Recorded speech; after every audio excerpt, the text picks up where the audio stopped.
Good evening, everyone. Welcome back to another edition of our NASCAR chat here.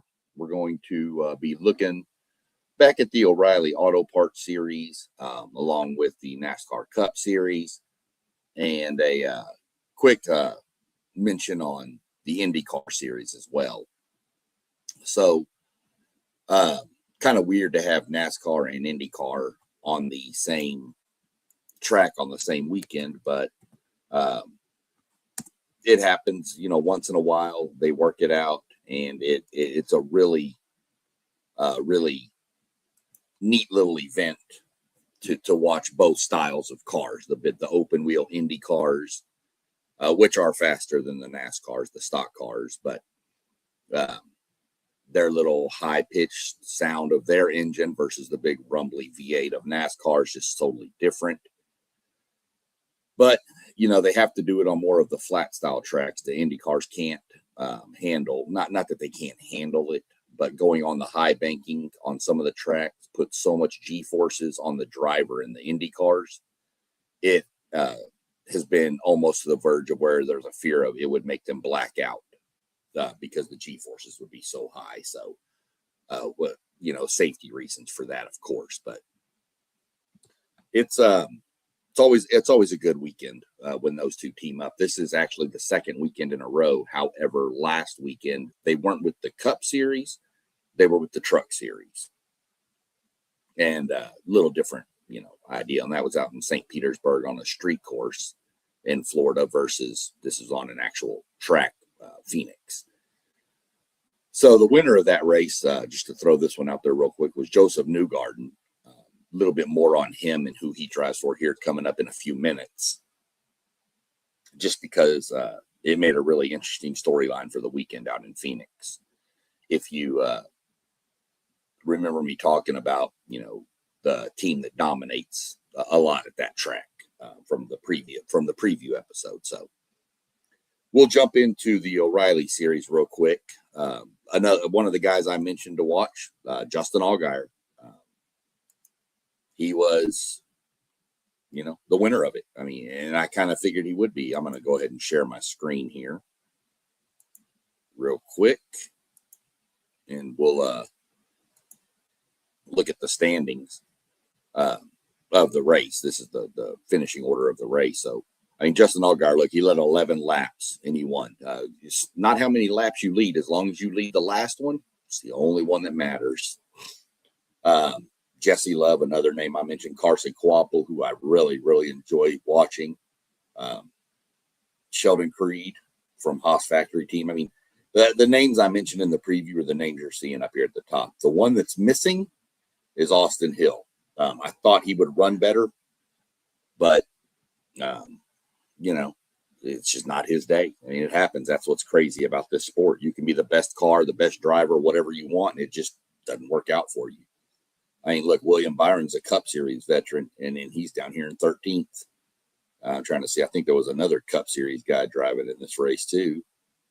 Could be wrong on that. Yeah, it looks like nobody else was.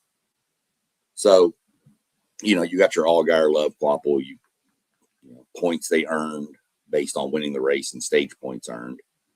Go look at the standings of the season for the O'Reilly Series.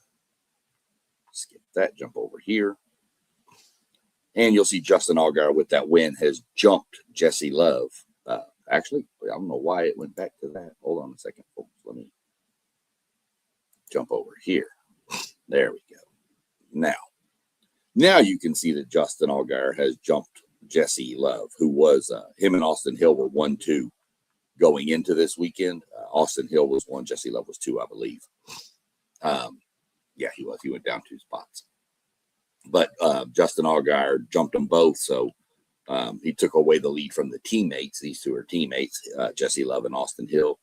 Carson Kvapil, that was a good little run from him, moved him up a spot. Sheldon Creed went down. No, really, the biggest mover, I think, was Jeb Burton, who went up 6 spots, which is pretty impressive. Anthony Alfredo went up 5. He also drove in the Cup Series. He filled in for Alex Bowman in the 48 while he was recovering from his vertigo. I take that back. We got some bigger movers. Brent Cruz and Jeremy Clements, 8 and 7 spots respectively from where they started, or from where their points were previous to this. Let's see, who was our biggest faller in points? We got a -4 with Yaley and Preston Pardus. Let's see, we got a -6 with LeVar Scott. It's probably going to be the biggest dropper. Yeah, LeVar Scott was going to be your biggest. So, as you can see, I've mentioned this is a series dominated by Chevrolet.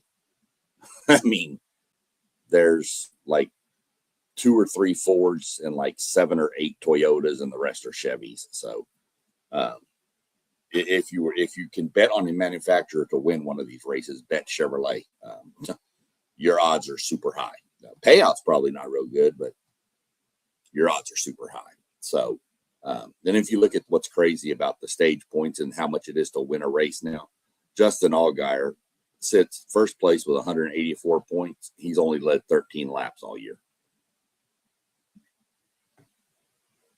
So, little crazy. So that's kind of what went on with that. Now, before that race, you had the IndyCar race, which as I mentioned was won by Joseph Newgarden. Right there, you can see he had a 1.7 second lead on second place. And then you look at these gaps. Pato O'Ward, I think Alex Palou crashed. Yeah, he crashed out. He didn't finish in this race. He dominated this series. Great names. Stingray Robb. I mean, that dude needs to be driving a NASCAR, I think. Stingray. I mean, you can't go wrong with that. But Joseph Newgarden won the race. Like I said, I'm not a big IndyCar guy, but every now and then when they race with NASCAR, I think it's kind of fun to watch. We'll go over here and look at the results from Phoenix. Now, you see Ryan Blaney won. And I want everybody to just watch his face and see if that mustache moves. I'm thinking it's going to grow legs at any moment and start crawling around. But he won the race. And he drives for Team Penske, where Joseph Newgarden also drives for. So Penske pretty much swept the 2 big series. Obviously, they didn't win the O'Reilly series because they don't have a car in it. But they won the Indy race and the Cup Series race. So they swept the weekend. And as I mentioned, this is Penske's playground. Phoenix has become, they are so good at this track. They don't always win. They don't always finish top 5s with all their cars, but man, they just got something figured out at this track. So Blaney won. Again, he only led 28 laps. Look at Christopher Bell, 176 laps led and came in second. But if you go up here and look at the difference, you remember it was 1.7 in the Indy cars. We were 0.4 of a second gap in this series. This is the difference in all 3, the Formula One, even the O'Reilly series, IndyCar. They have gaps of a second, 2 seconds, 3 seconds. Some F1 races have been 17 seconds. You will never see that in a NASCAR race. You might see 1 to 2 seconds, which is going to be extremely rare for that to ever happen. Most of the time, it's within 1 second. 9 9/100, 9/10 of a second. But most of the time, it's going to be 4 to 5 tenths, somewhere in that range. And you'll get the occasional race where you get 3 cars that are separated by 8/100 or 8/1000ths of a second, or 800ths. I'd have to go back and look, but still 3 cars, even 800ths of a second it's just insane. The closest finished ever, Kansas Speedway. Kyle Larson beat Chris Buescher by 1/1000th of a second. So you're not going to see that in any other version of motorsports that's open wheel type. So, but you got Blaney, Bell second, Kyle Larson third. You look at just the list. You got 1 Ford, and then you got just a ton of Toyota. Toyota does so well at this track too, but just Penske has something. One of the Penske cars always has something for these Toyotas, but they dominate the top 10. Great run by Shane Van Gisbergen and Eric Jones, to be honest. Even Michael McDowell. These are great runs for all. I'm going to keep going for Todd Gilliland. That's a great run for Ryan Preece.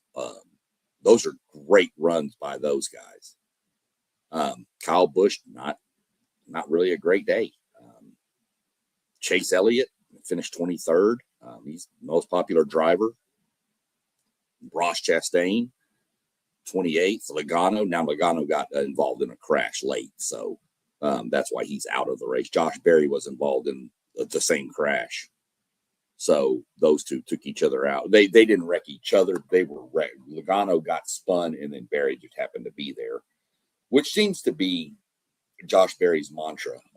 I think that the Wood brothers need to do something with a metal detector with this car and try to hunt for magnets, because it seems to attract every other car on the road, or it's drawn to a wreck. It's I don't know. It's weird. Austin Cindric, he had a really strong day, leading laps and stuff at the early part. Chase Briscoe, this guy, he was in the championship 4 last year. He just can't catch a break. Dude is just snake bit right now. But again, we're 4 races into the season, so it's nothing's set in stone. Nothing's done. It's all still out in front of them. We're going to look at the standings. And as you can imagine, if you've been following me on these previews and reviews, Tyler Reddick, of course, he won the first 3 races. And Ryan Blaney just jumped up in front of Bubba Wallace to separate that pair of teammates. So, again, look at your laps led in the season. 112, 194, 108. I mean, these guys, heck, I even think Josh Berry's, he's got like 13, but look where he's at. So it's not always about how many laps you lead. Obviously, leading laps means you're up front, so that's where you want to be, but it doesn't always guarantee a win. To win 3 races and only have led 112 laps, that just tells you that he's just in the mix and something opens up and it goes his way. So, kudos to Tyler Reddick, Michael Jordan, that team over there with Denny Hamlin as the co-owner, but even Bubba Wallace as his teammate. To see him sitting in 3rd is pretty impressive. But to win the first 3 races of the season, something that had never been done before, he was in the mix. I think he finished 8th in Phoenix. Let me go back and look where he finished. He was running 8th a lot of the time. Yeah, he finished 8th. That's still really impressive for winning 3 races in a row. And, you've got 4 top 10s out of 4 races. So pretty good. We can also look at the owner standings, which is going to be 23-11. The owner standings are pretty much points for each car. So obviously they're going to pretty much mimic the standings that you see on the other page. And then NASCAR actually does a manufacturer, which of course Toyota has won 3 out of the first 4. So they're going to be leading the Manufacturers Cup. Ford is second because they got the other win, and Chevy's still scratching for a first win. Chevy is going to be fine, but they do have a new body on the car this year, so it does take a little longer to get used to the aerodynamics and how much downforce you need and all the good little technical stuff that goes into these cars. I have no doubt that they'll get it figured out. Even though they've kind of struggled a little bit, you've still got Chase Elliott sitting 4th.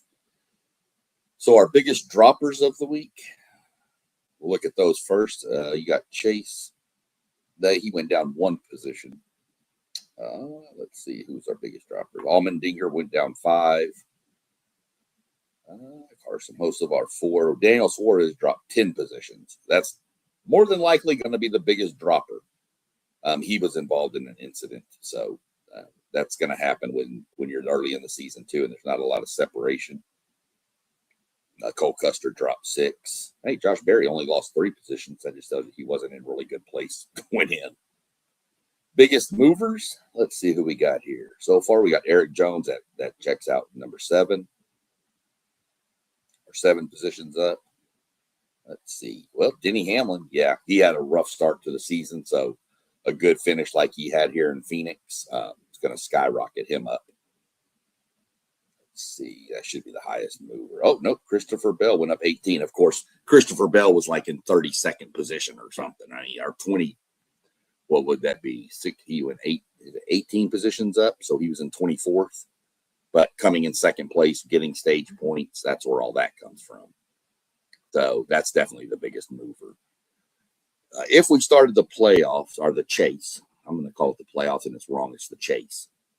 Your top 16 would make it. So obviously Reddick, Blaney, Bubba Wallace, Chase Elliott, Shane Van Gisbergen, Christopher Bell, Joey Logano, Michael McDowell, Chris Buescher, Kyle Larson, William Byron, Denny Hamlin, AJ Allmendinger, Carson Hocevar, Ty Gibbs, and Brad Keselowski would round out the field. But if you look, he's got 100 points. He's only 2 points ahead of 17. So even somebody down here, let's go look at Barry. Barry's got only 50. He's only 50 points out of a playoff spot, and a win is worth 55 points in the Cup Series this year. So he wouldn't obviously pass him because Brad would get points too. But if he got 55 for the win, and then a couple of maybe like 10 points in both stages, 5 in one and 5 in the other, you're looking at 65 points. So then if Brad finishes last, I mean, this is going to change so drastically with only 4 races completed out of a 26 race regular season. So definitely going to be keeping an eye on that cut line though. Every week we'll give you the rundown of the top 16 on every race review show.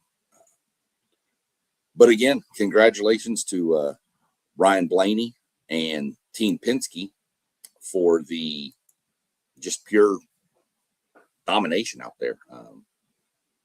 Poor Blaney. To watch him do what he did on Sunday was really, really impressive.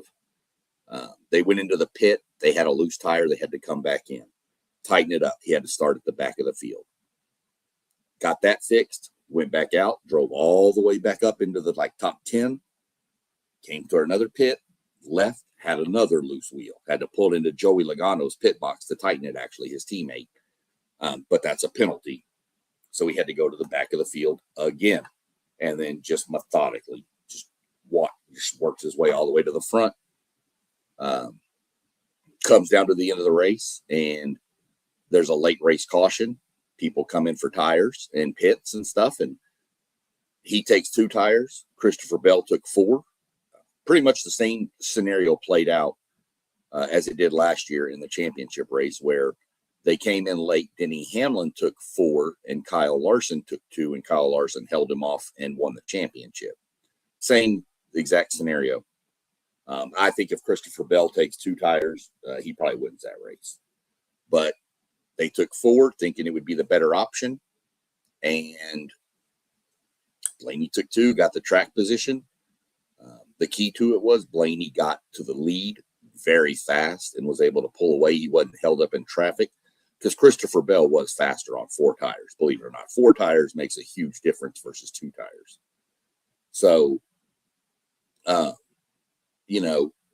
it turned into, could Blaney held him off? If that race was probably 5 laps longer, Bell reels him in and passes him. But Blaney had pulled out to about a second lead while Bell was navigating traffic. And then once Bell got through the traffic, he started clicking off about 1/10, 2/10 every lap. But there was only about 4 laps left, so he didn't have enough time to catch him. And actually, Blaney, I think, matched him for the first 2 or 3 laps once he got clear to. And so he only had a few laps, and he was only clicking off maybe 1/10, sometimes maybe 1/10 and a half, sometimes half a tenth. But he closed the gap down from about a second to, like I said, under 4/10 of a second. So he was coming.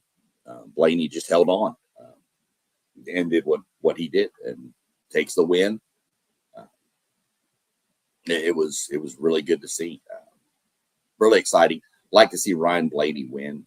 He's one of the guys. There's a few of them that when they win, they pull up with after they do all their burnouts and stuff, and they look in the stands for a fan and hand them the checkered flag, which is it's pretty cool.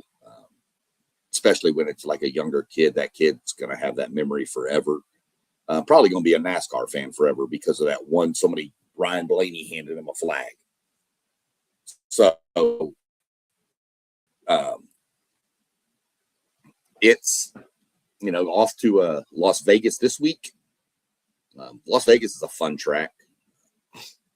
I know Denny Hamlin likes it a lot because last time they were out in Vegas, he went to the casinos and won a jackpot out there.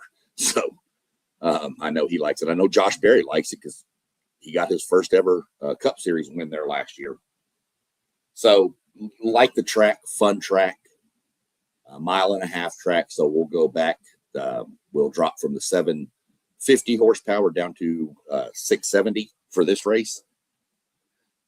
So it's going to be it's a fun race. It really is. I enjoy Las Vegas a lot. Wide open track. You can run, multiple different grooves. So a lot to look forward to this week. We'll have our preview coming up for that after qualifying. Whenever qualifying is, I'll do the preview for the other series that are racing, which I think it's just the O'Reilly series. I don't think trucks are back till next weekend. But we'll do our preview for any series that is racing. I'll look it up and we'll break those down later in the week, and then we'll break down the Cup Series after qualifying and do our preview. So it could be Saturday before I get that preview out. But I want to get qualifying underway are done so that when we do our preview, we can walk through our race picks with our fantasy teams to get your free points on the Fan Rewards app. If you're curious as to what all that is, there's a series on my channel. You can go find it under SEC Sean. That's NASCAR for Beginners. It kind of goes through a little bit of everything on NASCAR history, teams, drivers, and you get into the upper episodes. There's 9 episodes of it, but if you get higher up, you'll get more into the Fan Rewards, how to set it up, what you can do, what you get. So, like I said, it's the way I get free tickets, free merchandise, things like that from them. So you can follow us there. You can go find me there, like, subscribe to all the channels you see scrolling at the bottom of the screen down here too, guys. Doesn't cost anything. It's free, but it helps the channel out a lot. The WTP Sports Dudes here. And then we are also on Patreon under WTP Sports Dudes. You can find us there too. We also put these on as a podcast form on Spotify. It's under WTP Sports Dudes 2026. Also, I have a Patreon over there, which is SEC Sean, same as here. And it's also on, I do NASCAR Talks on Spotify podcast also. So these are just different channels that we all talk different stuff. We're all just a bunch of sports guys. I do most of the NASCAR talk, all the NASCAR talk, I think.